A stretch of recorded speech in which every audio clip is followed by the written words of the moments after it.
আসসালামু আলাইকুম। আমরা সমবেত হয়েছি মরহুম মাহমুদ আমির সাহেবের জানাজায় শরীক করার জন্য। ওনার বিধি আপনার মাথায় করি। আমরা মুসলমান হিসাবে মহান রাব্বুল আলামিন আমাদেরকে কবুল করেছেন, ওনার জানাজায় শরীক করার মতো তৌফিক দান করেছেন, সেজন্য সকলে শুকরিয়া আদায় করি। সকলে বলে আলহামদুলিল্লাহ। মরহুম যে এলাকায় আছেন, বাড়ির মানুষ আছেন, ওয়াইসেন আছেন, আপনাদের সাথে চলাফেরা বেশি হয়েছে। জীবদ্দশায় একজন মানুষ যখন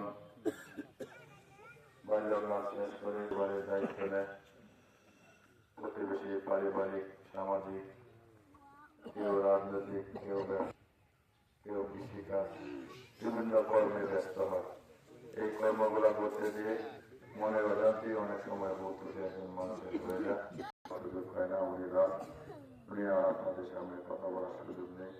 তাই ওনার পক্ষ থেকে, ওনার পরিবারের পক্ষ থেকে আপনাদের কাছে ক্ষমা করে মুসলমান মুসলমান ভাইকে ক্ষমা করে দেওয়া উত্তম। আপনি যদি ক্ষমা করেন আপনাদের জন্য ক্ষতি হবে, আপনাদের জন্য লাভ হবে। তাকে ক্ষমা করে দেয় মহান রাব্বুল আলামিন।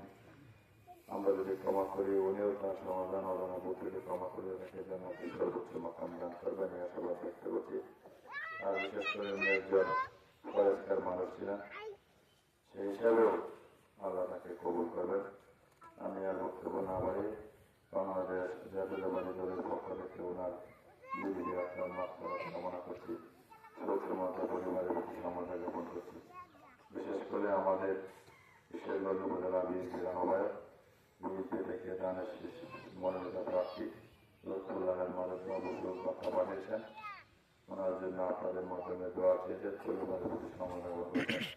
আমি আর কথা না বলি, আপনারা কষ্ট করে ওনার জানাজা শরীক করার জন্য পরিবারের পক্ষ থেকে আপনাদের প্রতি আন্তরিক কৃতজ্ঞতা জানিয়ে সকলে সুস্বাস্থ্য এবং দীর্ঘ কামনা করে আমার কথা শেষ করছি।